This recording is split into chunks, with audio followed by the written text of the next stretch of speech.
Thank you for that wonderful introduction, and thank you for taking time out of your busy days to spend a little time with us talking about Truforma.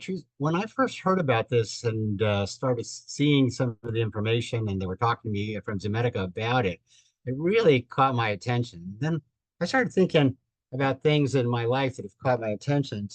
I'd like to introduce you to Emma. So we talked about Emma is my friend from Tiger Beach in the Bahamas. Emma is 18 and a half feet long and she weighs 2,200 pounds. And I have to say, when she came up and gave me that look, she caught my attention. Now, I will say this, some people have asked me, said, were you nervous at all of being around? Because at one point we had 9 tiger sharks, about 35 lemon sharks, and about 100 reef sharks all around us in the area. And I said, they said, were you nervous at all about being enclosed in an open environment with all these sharks? And I said, realistically, this is my wife, Barbara, and this is not Emma. This is one of the smaller tigers, only about 14 feet long and weighing only about 1,600 pounds. You can see Barb, as I joke say, she's trying to do a skin scrape. We're trying to provide dermatology care everywhere. But I said, no, the reality is that I know that I cannot outswim these tiger sharks, but I know I'm a faster swimmer than Barb. So I felt pretty comfortable in that situation. So, all right, so let's talk about our what our agenda is for today. We're going to talk about the Truforma, a little bit how it works, and some of the clinical uses that we've used it in our practice.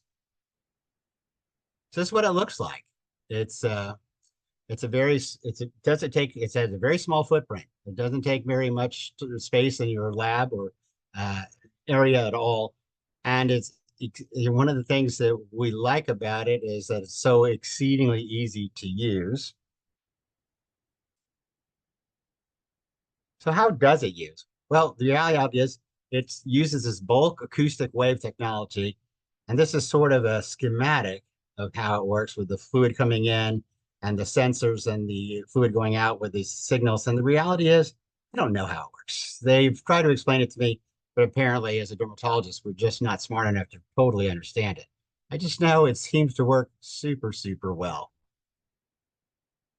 But this is how I know how it works. I take a sample, I put it right on this little cartridge, insert the cartridge, and 20 minutes later, I have a result. So, I mean, that's the part that's really, really great. I mean, the learning curve to use this is basically about 1 minute. Even, you know, I mean, this could not be any easier to do.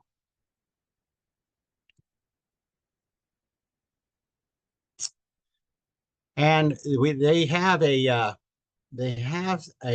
dynamic, range and showing this is the correlation of the Truforma versus the gold standards, and you can see this incredibly high correlations on all the. Whoops, sorry, all the things. The total T4. Look at the correlation: 9.93, TSH 0.99, TSH for cats 0.92. I mean, you can see that this is an exceedingly accurate testing system.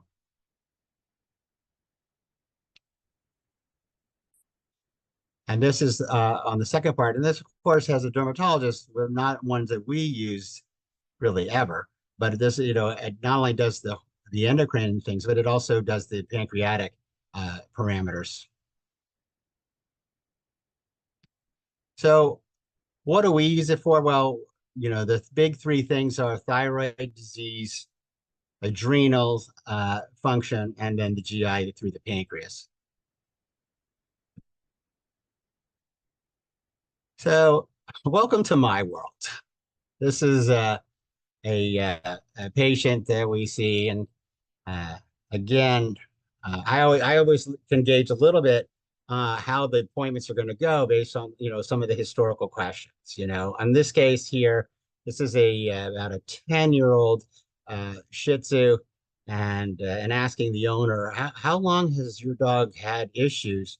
The answer, of course, maybe 3 to 4 weeks. I'm looking.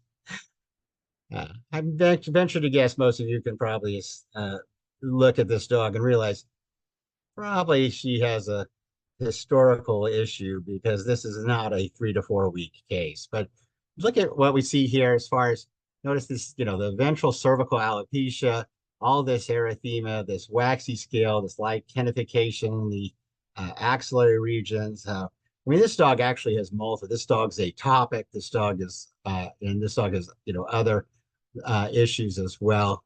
Obviously it has tremendous seborrhea. It's a very greasy dog. This dog has malassezia. This dog unfortunately had a methicillin-resistant staph infection too. So one of the things we've been looking at this dog, though, that she did complain about this dog being so lethargic. So we started talking to her about thyroid disease, and we know that thyroid, measuring thyroid, sort of the baseline thyroid is a relatively an easy test to run, but it has a lot of unreliable factors. I mean, is the dog have chronic disease? So you could have a sickly thyroid syndrome, depressing.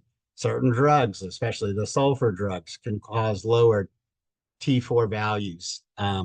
So just a baseline T4. I mean, again, I think my feelings are if you're running it in a reference lab, or if you're in a baseline T4, if it's exceeding, 1.5 milligrams per DL, micrograms per DL, I'm sorry, you're probably not a hypothyroid dog for sure. If it's unmeasurable, I don't know that always is the case. I used to think if it's one of those things where the lab comes back saying we just couldn't even measure any T4, you felt, well, it's probably pretty reliable that it is truly a hypothyroid dog.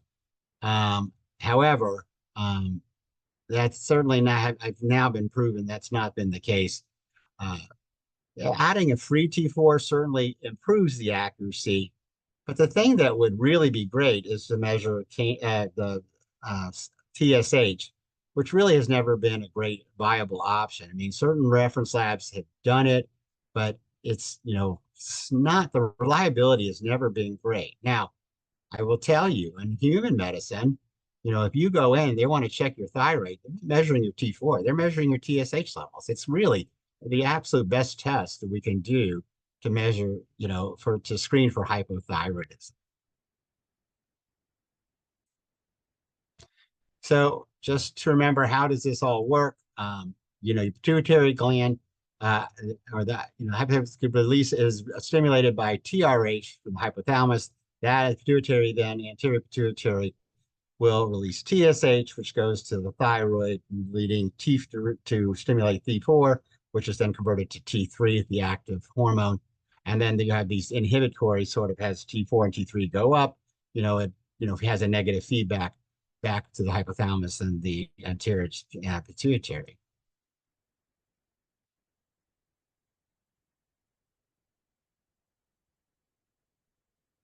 So how does this work at sometime now in clinical practice? Well, this is Barley.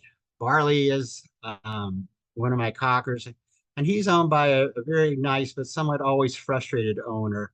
Barley has incredibly stenotic ear canals that we've been working with, trying to save him from the surgery table to have his ears ablated. And so far, actually, through the miracle of steroids and immunotherapy, we were successful. But one day she came in and she said to me that she felt there were missing something, all the things that Barley was better, but he was still not 100%. Was there anything else we could check?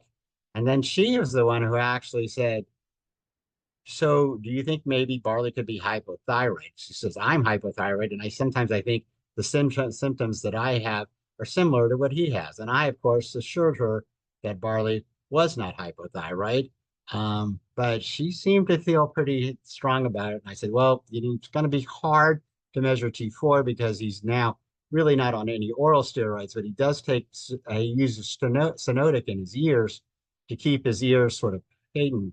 And so I said, oh, but we just had, this is actually literally the first case we had when we got our Truform. I said, you know what, let's just measure a TSH level and see what that is. And lo and behold, Barley's TSH level is exceedingly high. much higher than the reference range.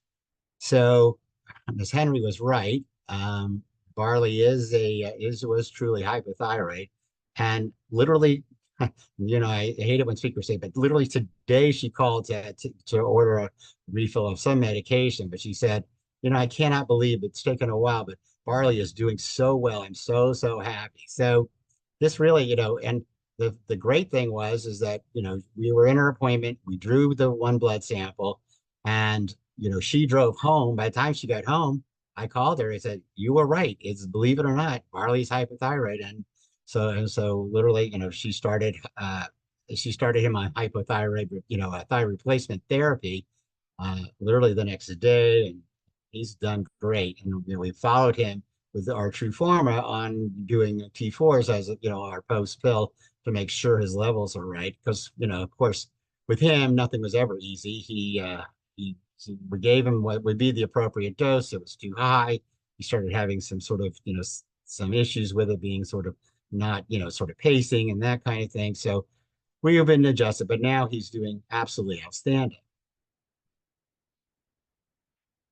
So this Xena dog came in, and interestingly enough, so she came in, and we did.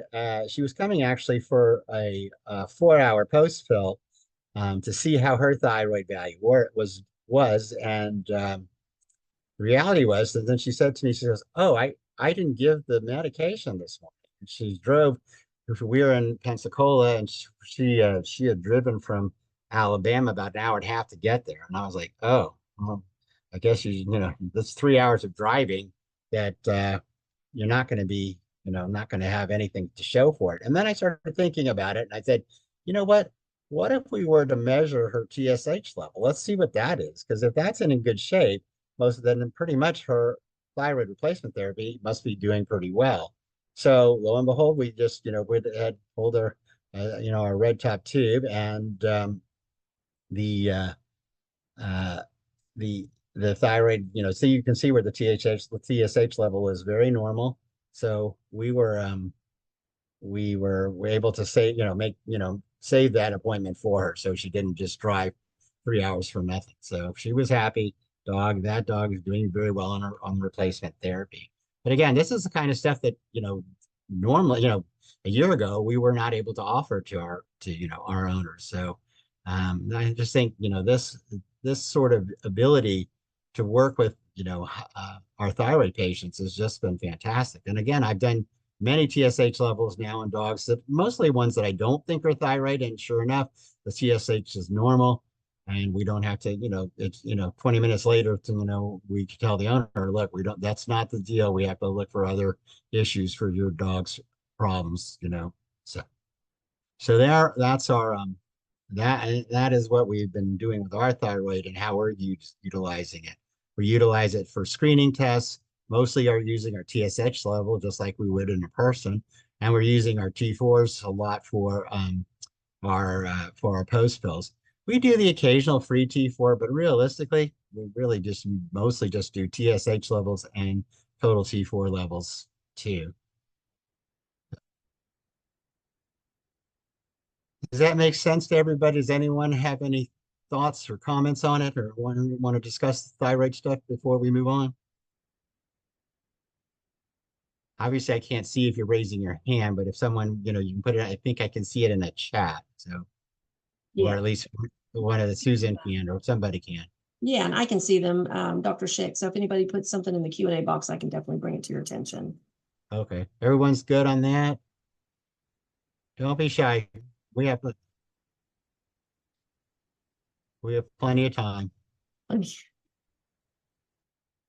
So again, just kind of in review, I'm using this teen as my number one screening test, just like I like you would get if you went to your physician and wanted to have a thyroid evaluation. They're going to use TSH level as your number one screen, and I'm using the total T4 as our evaluations. So this is one of those syndromes so I don't treat hyperthyroidism in cats, but I see them for other reasons. And so, but I think we all kind of know this sort of thing, this older cat losing lots of weight from PUPD. So ravenous appetites. So this is something that again, you can measure a total T4 in a cat very accurately and measure a feline TSH to see what what those values are, and see now within 20 to 30 minutes you can have an owner have your the answer. So I mean, again, I just think this Truforma has been such, with an accurate, having had this accurate type of test right at your disposal, right in your clinic, is just an outstanding thing.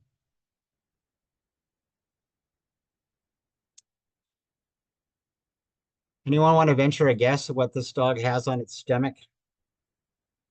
Someone put it in the chat room, so, or in the chat box. Anybody?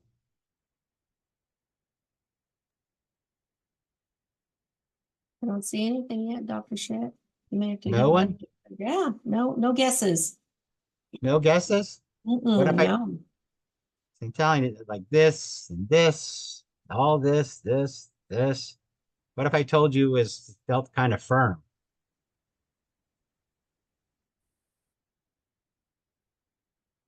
Nobody? Got a quiet bunch this evening. Well, I think one of the things you can, looking at this dog, you can see that this dog seemingly has a pretty enlarged abdomen. You can see this phlegmoctasia is the fancy name for saying you can see this accentuated, um, the veins on here because the skin is so thin. But this is calcinosis cutis. All this is calcinosis cutis. So that's so now we have this situation where we think that, we need to start thinking about Cushing's disease. And Cushing's disease really have, sort of the three big things. One, the most common, pituitary dependent. Two, as far as endogenous adrenal tumors. And three, of course, sadly, iatrogenic. And I will say, when we think about iatrogenic, people think always about veterinarians and, oh, you shouldn't have given so many steroids and stuff. But just in my experience, probably 20% of my iatrogenic Cushing's cases come from owners doing their own self-medicating. And this is really important. And this is why sometimes, in dermatology, I feel like sometimes we have to be a little bit sort of detectives in that, looking at the whole picture. What I mean that is sometimes I'll look at the owners too in a case like this, because I want to see if by any chance, do they have really bad eczema? Do they have really bad psoriasis and stuff? Because that's where it happens. Owners often have, super powerful steroid creams at home for their own use.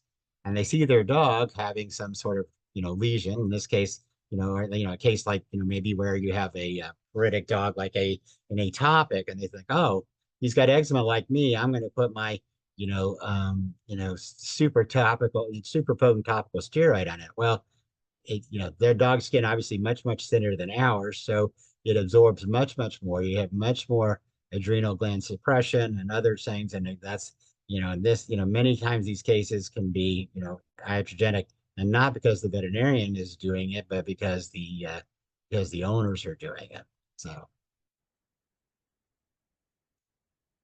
So how do we diagnose hypergenic? Well, for many years, of course, the standard has been the low dose dexamethasone suppression test. Great test, about 90% accurate, but it's a bit of a hassle. I mean, right? It's an 8-hour test. You have to, take 3 blood samples after the first one. Of course, you have to infuse this tiny amount of dexamethasone SV IV, and and then you send it off. You wait a few days, and then you get it back. The ACTH stimulation, depending on how you do it, 1 to 2 hour test, certainly probably one of the better choices for a dog that you suspect has iatrogenic Cushing's disease. So again, only 2 sticks instead of 3. And but you still have to send it off, wait, 1 to 2 days to get it back. So, and again, not terrible. Baseline cortisol, probably not a good test at all as a screening test for hypertrophic cortisism. But what about endogenous ACTH? I mean, that would be something exceedingly important to know in cases of suspected Cushing's disease. But that has never really been available to us. Even when I was teaching at the university, I mean, that was something only one or two labs in the country did them, and it was a hassle. I mean, I remember when we used to, send them from the university where we would, you have to go find someone who has dry ice, get plasma, spin it down, get it in the dry ice ASAP, get it, overnight it, first thing in the morning delivery and stuff.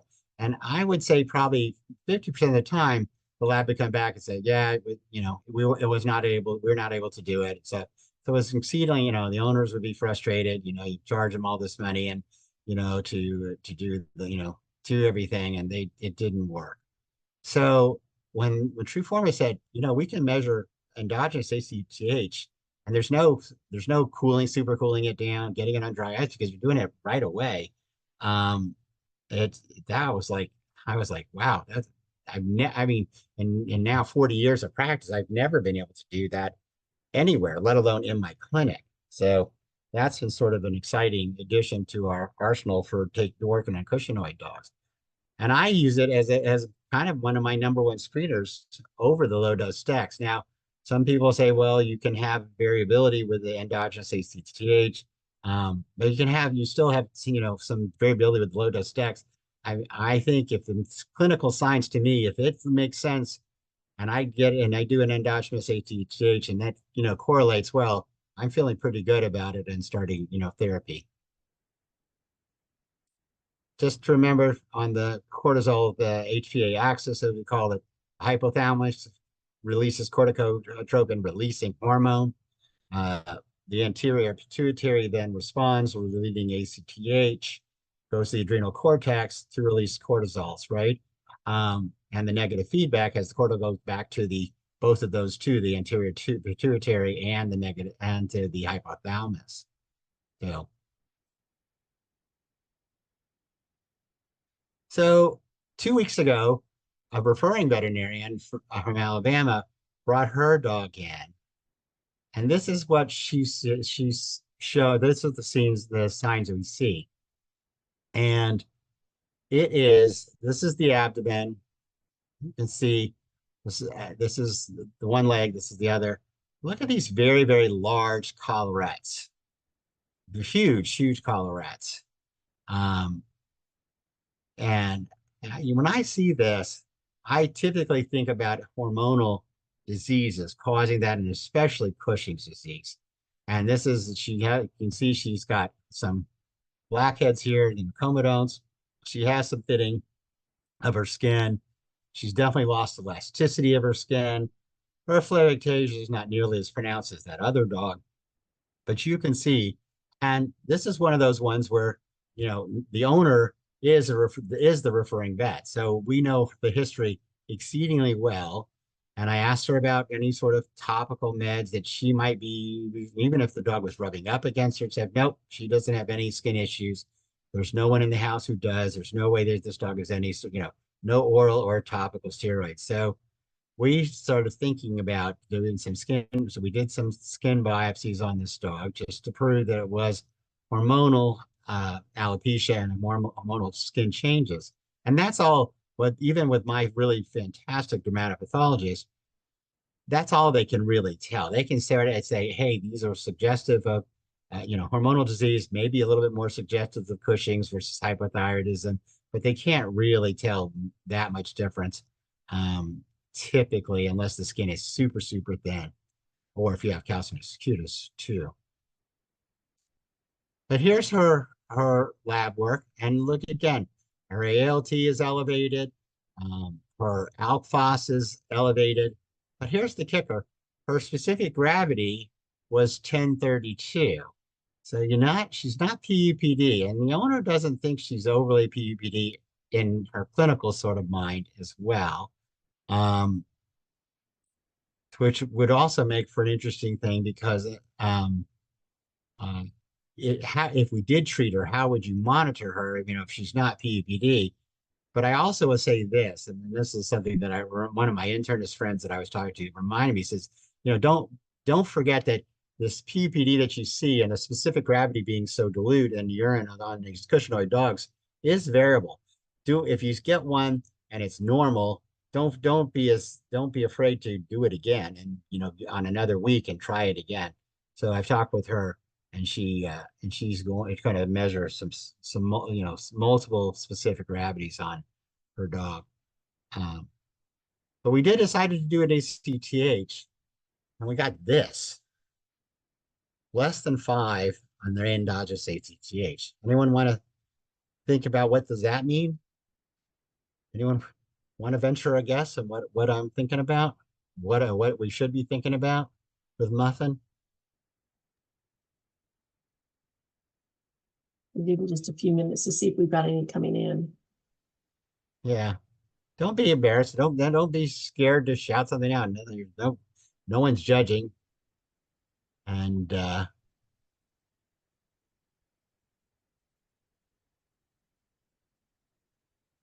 think I think we can all agree. Well, this doesn't look like you see with a pituitary dependent cushingoid dog because that would be very elevated, right? That would be high. So it wouldn't be really unmeasurable, basically. So why would this dog perhaps have an endogenous ACTH that's less than 5.0 picograms per mil?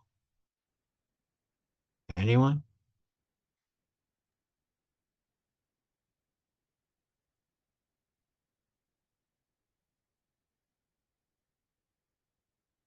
Well, okay. If no one wants to take a stab at it, in my mind, there's really only two things.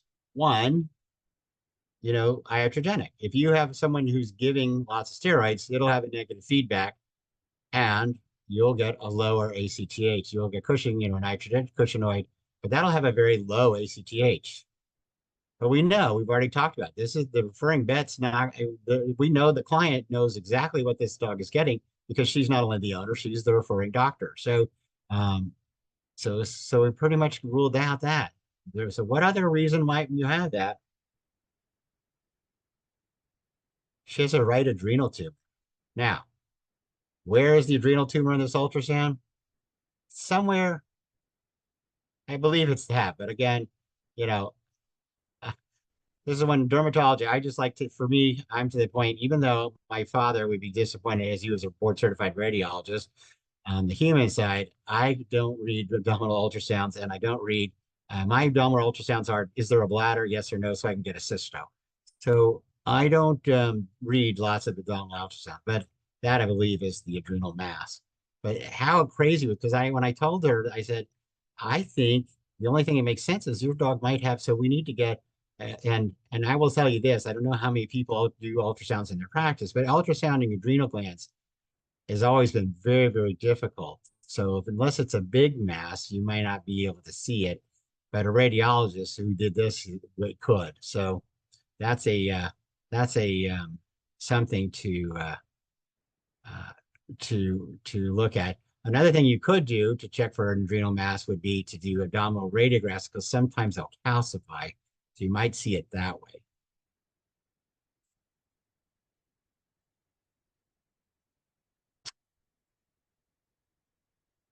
I don't know if there's any Texas A&M people and stuff, but I did go to a lecture years ago from David Williams, and he put up like, I don't know, 7 or 8 types of poop on, you know, dog poop on his slide. And I thought, how great is it to be in to lecture where you have 7 different types of cow poop or dog poop on your slides and stuff. And who was the person who went out photographing these things? But alas, after all these years, I got a thing, and I thought, well, I'll go ahead and talk a little bit about this. Now, I'm going to tell you, I'm a dermatologist and have been since really 1986. So I don't treat pancreatic insufficiency, exocrine insufficiency, but I do see some dogs who've had it. I've certainly seen it over the years. So you guys probably know more about it than I do. But this is, and again, another thing. And again, we don't utilize it with our Truformer, but I know primary care veterinarians like you who are using it. But this is something else you can offer to your clients to get sort of instant results. So just to review, there are certain breeds predisposed to genetic predisposition, obviously the German Shepherd dog being number one, but other things that might cause it, chronic pancreatitis might lead to it. It's a lack of the pancreatic acinar cells and the signs, weight loss, the steatorrhea, flatulence, appetite changes, both ways, polyphagia versus anorexia, and of course that, really disgusting diarrhea or loose stool sort of deal.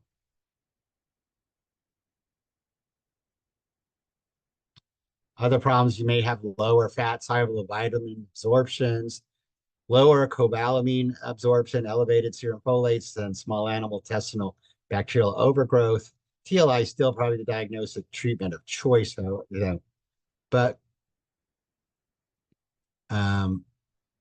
the with your Truforma, you have the ability of measuring both cobalamin and folate. So although they still don't have a TLI assay yet, and I don't know for sure if they're working on one or not, to be honest. But it's still, you should be able to get a whole lot of information very quickly for an owner who wants to know right away. So again, something that never has been available for us before, all of a sudden now has. Um, I don't treat canine pancreatitis either. However, I did when I was an intern enough times to know that I was happy to go into dermatology and not have to treat it anymore. It's obviously a miserable disease, but often difficult. It used to be sort of sometimes difficult to make an accurate diagnosis. The Truforma can do the pancreatic lipase as a good screen for acute pancreatitis. So again, that's something that we have now available in clinic. And again, sometimes it's not just that it's available in clinic, but it's available with a high accuracy rate. So um, again, so I know this is disappointing, but we're getting towards the end. So what are my final things that I would want to say? One is Truforma, unbelievably easy to use. It's almost impossible to make a mistake with it. You just won't let you do that. Two, it's really accurate. I mean, I when I do a Truforma assay, I may not always get the results I want, but I know that the results I get are accurate. I don't ever have to sort of wonder if I'm getting, did I do the is it a lab error or something like that? No. I mean, I know that, I saw the sample being taken. I saw the sample being, but, spun or whatever, going into the cartridge. And then, 20 minutes later, I see the results. So, and I really like it. I mean, again, most of my cases are all chronic cases. So you would think, well, people, if they've waited 3 years to see you, when do they need to, have a thyroid result back in, 25 minutes or so? It's like, I mean, look how we are today. I mean, if I want to know who won the MVP in the National League last year, and I can't remember, well, I would remember that because I'm Atlanta racing, but I mean, like 3 years ago, I can look it up on Google, and I don't want to just sort of think about it, wait about it. It's like, no, I just pull up my phone. It's like people like to know answers and they like to know them very quickly. So I love the idea that I have something in my lab that can give me an answer that's accurate and fast. Um, so that is what I really appreciate about my Truforma. And I will say I've been amazed how my owners, they love it. I mean, they love the fact that they get answers so quickly. I mean, many of my owners have been to multiple veterinarians and are frustrated and stuff. So getting answers, even if it's a negative answer, it's like, what, we've now ruled out that your dog has hypothyroidism. Let's move on to something else. We don't have to waste time anymore on that. They're super stoked about it. So